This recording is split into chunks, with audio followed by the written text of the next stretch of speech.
White হাউসের বাইরে বন্দুকধারীর গুলি, ইরান যুদ্ধ ও যুক্তরাষ্ট্রের গ্রিন কার্ড সংক্রান্ত বিষয়ে আলোচনা করতে নিউ ইয়র্ক থেকে আমাদের সঙ্গে যুক্ত হচ্ছেন অধ্যাপক শোয়েব আহমেদ ভূঁইয়া। জনাব শোয়েব, আপনাকে স্বাগত স্টার ওয়ার্ল্ডে। প্রথমেই যে বিষয়টি একটু জানতে চাই, এটি দিয়ে শুরু করতে চাই যে হোয়াইট হাউসের আশপাশে প্রায় 30টি গুলি বা গোলাগুলির ঘটনা, এর আগে ট্রাম্পের অংশ নেওয়া নৈশভোজের বাইরেও একই ধরনের গুলি, এসব ঘটনা আসলে কী ধরনের বার্তা দেয়? এগুলো কি আপনি কিভাবে মূল্যায়ন করবেন? নিছক বিচ্ছিন্ন ঘটনা নাকি কোনো কোনো ইঙ্গিত আপনি দেখতে পান? এটি দিয়ে একটু শুরু করতে চাই। জি, ধন্যবাদ আমাকে আমন্ত্রণ জানানোর জন্য। আমার ব্যক্তিগত অভিমত হচ্ছে যে হোয়াইট হাউসের সাম্প্রতিক গোলাগুলির আগেও প্রেসিডেন্ট ট্রাম্পের উপর যেই অ্যাসাসিনেশন অ্যাটেম্প গুলো হয়েছে, একটি আপনারা জানেন যে নির্বাচনের আগে আগে একটি গুলি তার কানের পাশ দিয়ে গিয়েছে বা কানকে কিছুটা স্পর্শ করে গিয়েছে। এবং তার আগে আমরা দেখেছি যে আমেরিকাতে অনেকগুলো পলিটিক্যাল অ্যাসাসিনেশন হয়েছে, লাইক চার্লি কার্কের যে অ্যাসাসিনেশন, এটা নিয়ে কিন্তু এখনো অনেক বেশি আলোচনা হচ্ছে।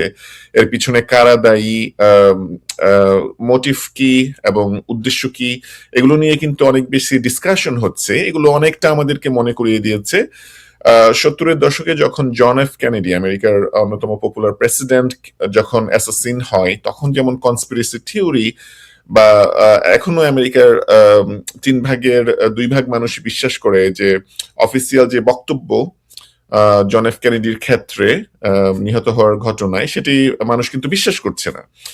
একইভাবে সাম্প্রতিক কালে যেই পলিটিক্যাল অ্যাসাসিনেশন বা অ্যাসাসিনের যেই অ্যাটেম্প গুলো হচ্ছে, including president Trump, American mass পিপলদের মধ্যে কিন্তু হিউজ ডিস্ট্রাস্ট আছে যে অফিসিয়াল বক্তব্যটা তারা কতটুকু বিশ্বাস করছে বা গ্রহণ করছে।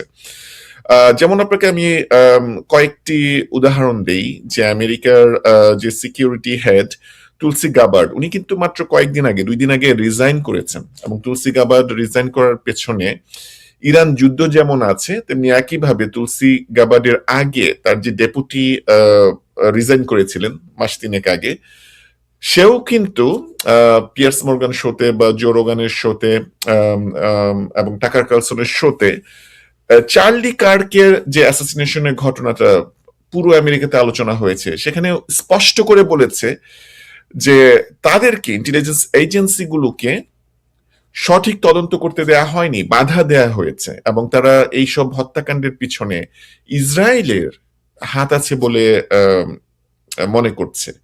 তো আমি এই কথাগুলো কেন বলছি? দেখুন, যে ফেয়ার মঙ্গারিং যখন কোনো একটি যুদ্ধ হয়, যেমন এখন ইরান যুদ্ধ হচ্ছে, বেশিরভাগ মানুষ কিন্তু বলছে যে ইরানে আমেরিকার যাওয়ার কোনো স্বার্থ নাই, আমেরিকার নেটিভ কোনো ইন্টারেস্ট নাই, আমরা কেন ইরানের সাথে যুদ্ধ করছি। এটা কিন্তু আমাদের দেশের জনগণ, আমেরিকান জনগণ জানে না, নিশ্চিত নাই, কোনো কোনো অফিসিয়াল বক্তব্য নাই। ইরান কখনো আমাদের জন্য ইমিনেন্ট থ্রেট ছিল না। তো এই ফেয়ার মঙ্গারিং ঘটানোর জন্যই কোন অদৃশ্য শক্তি এই ধরনের গোলাগুলির ঘটনা বা অ্যাসাসিনেশন অ্যাটেম্প বা রিয়েল অ্যাসাসিন করে একটা পটভূমি তৈরি করছে কিনা, সেটা নিয়ে কিন্তু হিউজ কনফিউশন আছে। এবং আমি ব্যক্তিগত ভাবে মনে করি এই ঘটনাগুলো, যেটা অফিসিয়াল বক্তব্য, যেটা মেইনস্ট্রিম মিডিয়া তুলে ধরছে, তার সাথে আমার ব্যক্তিগতভাবে অনেক ডাউট আছে যে সেটি আসল ঘটনা কিনা। জনাব শোয়েব, আপনি খুবই ইন্টারেস্টিং, আমি বলবো যে একটি অ্যাঙ্গেল আপনি নিয়ে এসছেন আপনার আলোচনায়, এবং যেহেতু ইরানের বিষয়টি আপনি নিয়ে এসছেন, আমি একটু এ বিষয়ে একটু প্রশ্ন করতে চাই। ইরানের সঙ্গে যুদ্ধবিরতি চুক্তিতে পৌঁছানোর খুব কাছাকাছি, যে চুক্তি প্রায় চূড়ান্ত, এমনটাই দাবি করছেন ডোনাল্ড ট্রাম্প, এবং তেহরান যেটি বলছে যে এখনও অনেক বিষয়ে মতপার্থক্য রয়ে গেছে। আবার ইরানের নেতাদের সাথে বৈঠক করছে মধ্যস্থতাকারী পাকিস্তান। এই বিষয়টি নিয়ে যদি আরেকটু আপনার কাছ থেকে বিস্তারিত একটু মূল্যায়ন জানতে চাই। জি, যেটা আমি বলছিলাম যে দেখেন, ইরানের সাথে আমেরিকার যুদ্ধ হওয়ার জন্য আমেরিকার কোনো স্ট্রং রিজন নাই। ইরানে আমরা কেন যুদ্ধ করলাম, আপনি যদি দেখেন যে ইরানের সাথে কার এখন যুদ্ধ করলে পরে কার লাভ আছে, সেটা কিন্তু ইসরায়েল।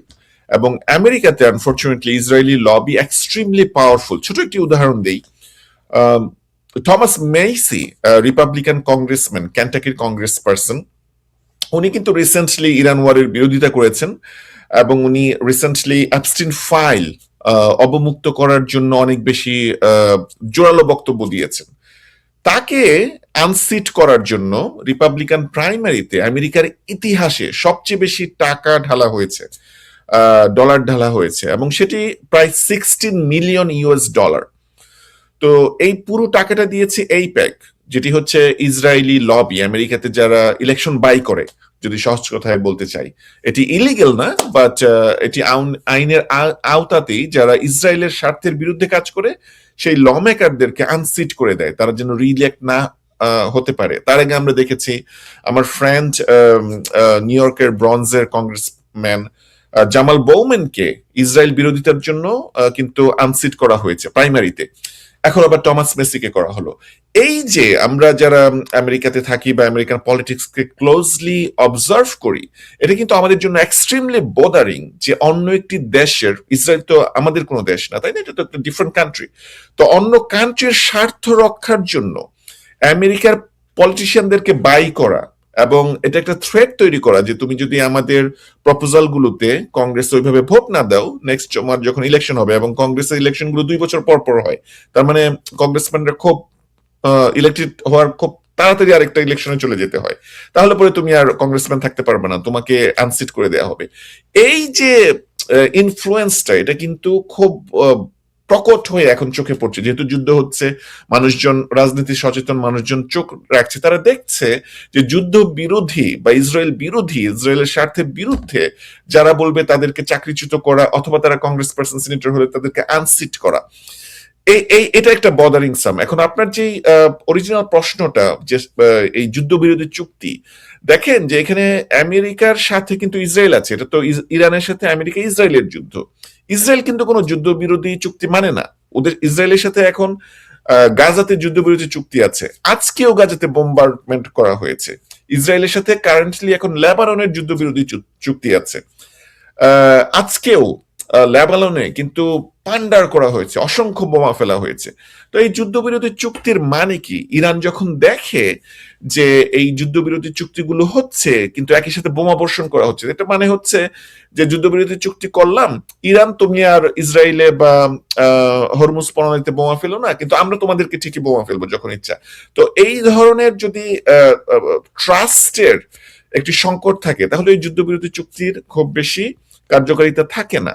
আরেকটি বিষয় আমি ঐতিহাসিক একটা রেফারেন্স দিই, সেটি হচ্ছে দেখেন যখন আরব ইসরায়েল যুদ্ধ চলছিল সেই 60-এর দশকের লাস্টের দিকে, তখন কিন্তু আরব কান্ট্রিগুলো, 3টি আরব কান্ট্রি যখন খুব সুবিধাজনক পর্যায়ে চলে গিয়েছিল ইসরায়েলের বিরুদ্ধে, তখন 6 দিনের একটি যুদ্ধবিরোধী চুক্তি হয়। এই 6 দিন কিন্তু ইসরায়েল অনেক বেশি অস্ত্র আমেরিকা থেকে নেয়, মানে তারা একটা বাফার টাইম নিয়েছিল, তারা যেন রিআর্মড হতে পারে। এবং 6 দিন পরের যুদ্ধবিরতি যখন শেষ হয়, চুক্তিটা যখন শেষ হয়, তখন ইসরায়েল অনেক শক্তিশালী হয়ে আরব কান্ট্রিগুলোকে ডিফিট করে। তো ওই যে একটি ঐতিহাসিক প্রেসিডেন্স রয়ে গিয়েছে, এই জন্য ইরানের পক্ষ থেকেও অনেক বেশি সন্দেহ আছে যে আমেরিকা বা ইসরায়েল যুদ্ধবিরোধী চুক্তিতে কতটা আন্তরিক, নাকি তারা শুধু একটু সময় বাই করছে। আমরা শুনেছি যে ইরানের আয়রন ডোমের যে মিসাইল গুলো, সেগুলো অনেকটা শেষের দিকে হয়ে গিয়েছিল। তো এই যুদ্ধবিরোধী চুক্তি করে মুখে একরকম বলে এটাকে আবার রিআর্ম করা, সেটা একটা টেকনিক কিনা সে ব্যাপারে সন্দেহ রয়ে গেছে।